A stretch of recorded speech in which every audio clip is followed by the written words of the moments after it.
नमस्कार मित्रों, मैं डॉक्टर राधा कृष्ण आपका स्वागत करता हूं। भारतीय पशुओं में एक समस्या बहुत तेजी से विकसित हो रही है। आपने भी अनुभव किया होगा।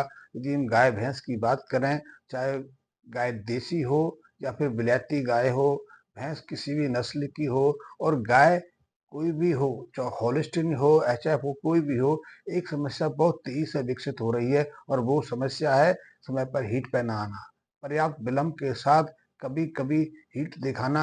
और ऐसे में यदि सीमन का डोनेशन कराया जाए, उनका क्रॉस कराया जाए, तो उनका क्रॉस नहीं, उनका कंसीव नहीं होना और इस तरह बार बार रिपीटेड की समस्या का सामना करना पड़ा। यदि ये प्रोसेस हो भी जाए तो गर्भाधान में गर्भ धारण करने में पर्याप्त विलंब हो जाता है। इससे निश्चित ही पशुओं की जो उर्वरकता है, उत्पादक क्षमता है, जो उनकी प्रोडक्टिविटी है, वो सीधे सीधे प्रभावित होती है। यदि बात हम गाय माता की करें, अपने देसी गाय की करें, तो देसी गाय में तो ये समस्या बहुत विकराल रूप से धारण कर गई है। अध्ययन कहते हैं कि हमारी देसी गाय की जो 50% संख्या है, वो अपने जीवन में अपनी क्षमता से 25% उत्पादकता प्रदान नहीं कर पाती है। ना तो वो समय पर हीट पे आ पाती है, ना समय पर कंसीव कर पाती है। और आजकल तो एक प्रचलन और भी शुरू हो गया है, वो प्रचलन बहुत ही खतरनाक है। वो प्रचलन है सॉर्टेड सीमन का। सॉर्टेड सीमन से जो हम सीमन गाय को उसकी उत्पादकता के लिए प्रदान करते हैं, उससे सिर्फ फीमेल बछियां पैदा होती हैं। इसलिए नंदी जो उच्च क्वालिटी की उत्पादकता में अपना सहयोग दे सकते हैं, उनका अभाव और बढ़ गया है। तो देसी गाय के साथ तो ये समस्या और भी बहुत खतरनाक है, लेकिन इस समस्या का समाधान हम सहजता से कर सकते हैं। सहजता से इसका सॉल्यूशन निकाला जा सकता है, क्योंकि ये समस्या सामान्यतः तब आती है जब हम बचपन से ही, जन्म की शुरुआत से ही अपनी गाय को, पशुओं को पर्याप्त संतुलित आहार प्रदान नहीं कर पाते हैं। आप जानते हैं कि भारत में हरे चारे की, सूखे चारे की बहुत दिक्कत है और जो सूखा चारा उपलब्ध भी है, वो भी पोषक तत्वों से रहित रहता है। उसमें पोषक तत्वों का पूरी तरह से अभाव रहता है। जैसे हम अपनी बात करें, हमारे आहार में भी बहुत सारे पोषक तत्व हैं जिनकी जिनकी मात्रा है आधे से भी निम्न स्तर पर पहुंच गई है। इसीलिए हमें बार बार कई तरह की बीमारियों का सामना करना पड़ता है। और यदि हम अपनी बात करें तो यही बात हम पशुओं के ऊपर लागू कर देते हैं कि पशुओं का चारा है वो भी उसी मिट्टी में पैदा हो रहा है। तो इससे भी पशुओं का, खास करके गाय का जो जो शारीरिक विकास है प्रभावित हो रहा है। उसके अंदर कुपोषण के लक्षण विकसित हो रहे हैं, वो कुपोषित श्रेणी में प्रवेश होती जा रही है। तो इसलिए भी उनकी जो उत्पादकता सीधे प्रभावित हो रही है। तो इस समस्या से सहजता से निपटा जा सकता है। तो पहले तो हम गाय का यदि बात करें, देसी गाय की बात करें, गाय के ऊपर बहुत तेजी से खतरा मंडरा रहा है। आज देश में बहुत कम शुद्ध नस्ल की देसी गाय बची हैं और उनकी संख्या बहुत तेजी से घट रही है। तो हमें तो उस पर काम करना है, हमें तो देसी गाय को बचाना है। तो मैं इस वीडियो को देसी गाय को सामने रखकर, देसी गाय को लक्ष्य करके ही आपको बता रहा हूँ। तो सबसे पहले तो हम अपने गाय गाय के जो चारा है, गाय का जो आहार है, उस पर अपना ध्यान केंद्रित करें और प्रयास करें कि उसको पर्याप्त पोषक तत्वों से संपन्न चारा प्रदान कर पाएं। लेकिन इसके लिए हम एक मेडिकल प्रोसेस भी अपना सकते हैं, किसी एक उपकरण की भी सहायता ले सकते हैं। तो इसके लिए हमें एक थोड़ा सा प्रयास करना पड़ेगा।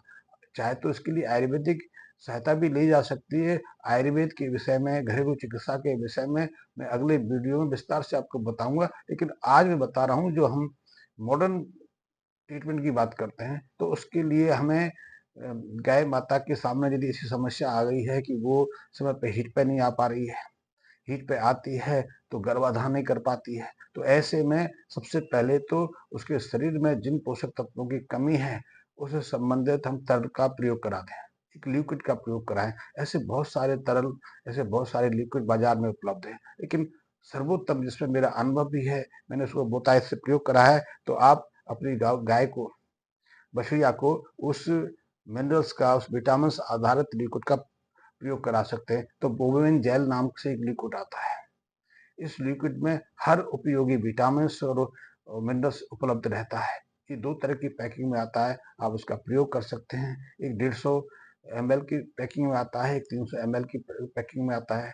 तो इसकी आप 7 से 10 मिलीलीटर की मात्रा, यानी कि 1.5 चम्मच से 2 चम्मच के आसपास आप दिन में 2 बार अपनी गाय को उसको सेवन करवाना शुरू कर दें, प्रयोग कराना शुरू कर दें। इससे धीरे-धीरे उसके शरीर में जो पोषक तत्वों की अभाव थी, वो दूर होती चली जाएगी, समस्या का निराकरण होता चला जाएगा और इस लिक्विड को आप अपनी गाय को कम से कम 21 दिन प्रयोग कराना है। वैसे आप जानते भी हैं, गाय में जो ऋतु चक्र है, जो हीट पे आने की जो सर्कल है, वो 18 से 21 दिन के आसपास होता है। तो सामान्यतः इस लिक्विड को देते-देते आपकी गाय हीट पे आ जाती है। कुछ गाय ऐसी होती हैं जो साइलेंट हीट पे आती है, पता नहीं चलता है, वो लक्षण नहीं दिखा पाती है, रमा नहीं पाती हैं। लेकिन ऐसे में जैसे ही 18-20 दिन के बाद उसकी जो योनि तंत्र है, जो उसका जो पिछवाड़ा है, उससे तरल का डिस्चार्ज डिस्चार्ज निकलने लगे, डिस्चार्ज साफ हो जाए, तो आप ऐसे में लगे कि अब ये हीट पर आई हुई है,